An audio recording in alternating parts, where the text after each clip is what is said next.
자, 일단 취득할 때에 취득세 내고요. 보유할 때에 보유만 하고 있어도 재산세가 나오고 종합부동산세라고 하는 이 두 가지가 보유할 때 나오고요. 자, 임대를 또 하게 되면 임대소득세를 또 내야 되고요. 양도, 그러니까 결국은 매도를 할 경우에는 바로 이 양도소득세를 내야 되고요. 또 이전, 그러니까 결국은 뭐 보유하신 분이 사망을 하거나 했을 때는 상속이 필요하고 또 자녀들한테 넘기는 증여. 그래서 이런 부분들을 놓고 볼 때는 한 7개 정도의 세금인데, 자, 그럼 우리가 절세하면 과연 그럼 이 7개 항목이 다 절세가 되느냐? 그렇지는 않고요. 그 중에서도 가장 좀 세금을 세테크라고 하는 부분으로 가장 검토를 해야 되는 항목, 바로 이 양도소득세, 종합부동산세, 그러면서 증여세. 자, 이렇게 한 3가지 항목으로 크게만 세테크만 하셔도 웬만한 부동산 투자를 하셔서 수익을 이렇게 많이 차익을 버는 것보다 오히려 세테크를 하시는 것이 더 알찬 부분도 있다는 점을 좀 설명드리는데, 자, 한번 하나 부분을 좀 살펴보면, 자, 이 과연 세금이라는 게 그냥 내는 게 아니고요. 이게 국가정책이거든요. 그러다 보니까 자, 이 매년 정부가 바뀔 때마다 이 지금 해왔던 종부세, 우리가 보유세 기준의 종부세를 한 기준을 놓고 보면 이 과거 처음에 종부세, 종합부동산세를 만든 대통령이 바로 이 노무현 대통령이었는데, 이때 만들었을 때도 가장 많이 낸 금액이 한 2조가 좀 넘었고요. 그 다음에 조금씩 줄어들다가 다 대부분 1조를 좀 해오다가, 자, 금년도 기준으로 자, 2021년도에 지금 벌써 5.7조, 그러니까 5조 7천억을 지금 현재 세수로 지금 걷고 있는 기준이거든요.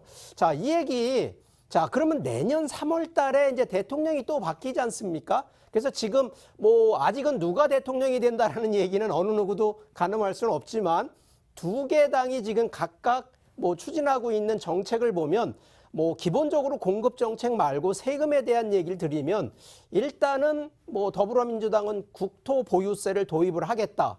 국민의힘은 일단 이 해당되는 부분 재산세나 이런 양도세 이런 부분들 완화하겠다. 뭐 최근에는 종합부동산세를 전면 검토하겠다는 뭐 이런 공약을 지금 내세우고는 있는데, 자, 그러다 보니까 실제 내년 대선 이후 한 3년 이내에 과연 어느 분이 대통령이 되느냐에 따라서 이런 세금 정책이 바뀌어진다는 것도 좀 유심히 지켜보시라는 얘기도 드리는데, 자, 저희가 지금 공부하는 거는 뭐 대통령이 누가 되고 정책이 어떻게 되는 거 지금 그게 급한 게 아니거든요.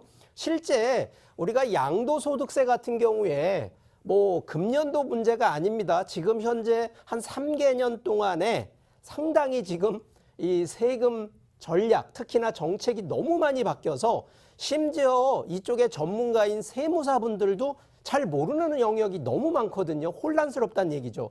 자, 그런데 기본 기준이 지금 현재 내고 있는, 우리가 보통 양도세율이라고 하면 기본세율이라는 게 있는데, 기본세율은 뭐 크게 지금 현재 바뀐 건 한 10억 기준으로 45%까지 최대 양도세율이 좀 올라가 있는데, 중요한 거는 이 부분이 아니라 과연 이 우리가 보통 주택 기준으로 하면 중과세라고 하는 부분으로 집어넣거든요. 자, 그러면 세금을 기본세율에 중과세율이 플러스가 되니까 뭐 최근 지금 3주택 같은 경우에는 30%를 최대로 하지 않습니까? 그러면 45%하고 30% 합치면 벌써 75%를 세금을 양도소득세를 내고 앉아있는 이런 분들도 계시거든요. 그래서 지금 현재 어떤 전략이 좀 필요하냐. 첫 번째가 바로 1주택으로 가능하면 비과세를 좀 받는 부분이거든요. 그래서 이 부분으로 적용하는 것이 가장 원칙.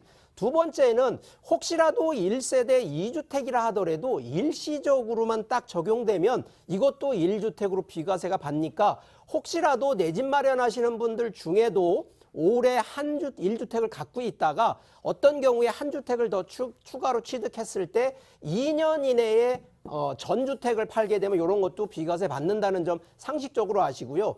최근에 이런 부분들 공동명의하게 되면 뭐 다주택자 걸린다라는 부분도 있지만 실제 양도세율에서는 부부 공동명의로 해놓으시면 상당히 절감이 되거든요. 단 주택이 한 뭐 2개나 3개 있는 분들이 공동명의하는 건 반대를 하고요. 가능하면 1주택 갖고 있는 분들이 이 부분은 왜 그러냐.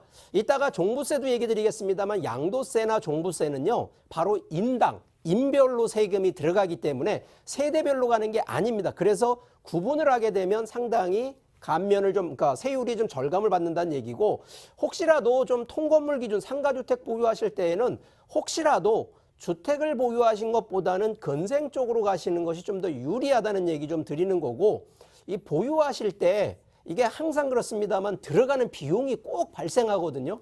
근데 대부분 이런 비용, 이런 경비 처리를 안 합니다. 자, 옛날에는 그냥 뭐 간이영수증 같은 거 이렇게 해놓으면 증빙이 됐었는데 지금은 안 되고요. 딱 2가지입니다. 현금 영수증 아니면 세금 계산서 가지고 하셔야 되고, 자, 혹시라도 1년 이내 뭐 2건 이상 부동산을 혹시 매도하실 때 어떤 거는 이익을 보고 어떤 건 손해를 보시는 케이스, 자, 이럴 때 이거를 합산 공제를 한다는 거 꼭 명심하셔서, 부동산 무조건 이익 나면 세금 양도소득세 내고 손해 나면 양도소득세 안 낸다 이렇게 단순하게 따질 것이 아니라 가능하면 합산으로 공제받는 것까지 검토를 하셔서 혹시라도 손해 나는 거 있을 때 이익 난 거 있을 때 같이 매도하셔서 이렇게 세금 절세하는 전략을 좀 해보시란 얘기 드리고, 자, 이게 우리가 지금 아마 금년도에 가장 지금 뭐 핵으로 떠오르고 있는 종부세, 뭐 일단 9.13 부동산 대책 개편안으로 상당히 지금 많이 종부세가 지금 업이 돼 있는 상태거든요.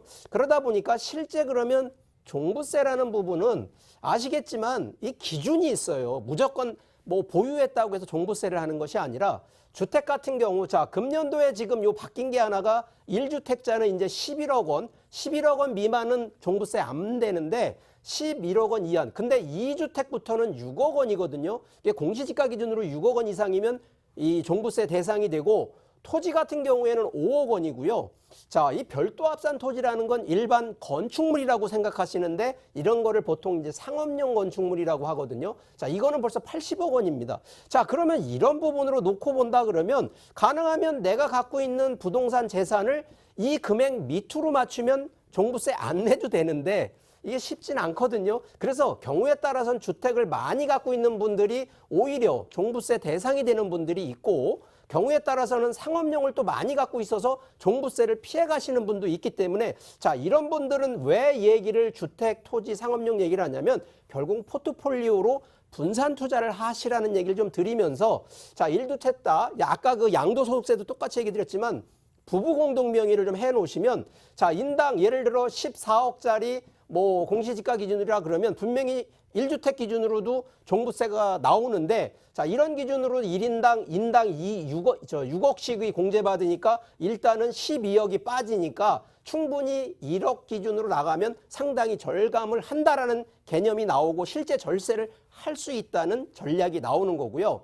자, 증여세 전략 얘기를 좀 드리면, 뭐 최근에 뭐 여러 가지 부분으로 아마 자녀한테 아파트 증여하신 분 꽤 많을 겁니다. 저는 이거 잘했다라고 오히려 박수를 치고 싶은데, 자, 이 부분도 결국은 금액에 따라서 세율이 최고 30억 원 넘게 되면 50%의 증여세율을 내야 되니까 경우에 따라서는 이거 증여세 너무 높은 거 아니냐라는 부분도 계시지만, 이 부분은요 항상 제가 원칙 기준은 뭐냐, 증여는요 금액 자산 가치가 이렇게 클 때 넘기면 절대 손해입니다. 그렇기 때문에 항상 증여는 빠를수록 좋다라는 의미는, 아직까지 자산 가치가 현재보다는 미래에 자산 가치가 현재가 낮은 쪽에 있는 거를 증여를 빨리 하시라는 얘기를 드렸던 거고, 그래서 분산을 해서 해야 되는데, 최근에 주택 기준으로 보면요, 주택을 보통 넘기면 명의라 그래서 그냥 아예 다 넘겨버리거든요. 100%를 넘겨버리는데 이런 케이스도 있겠습니다만,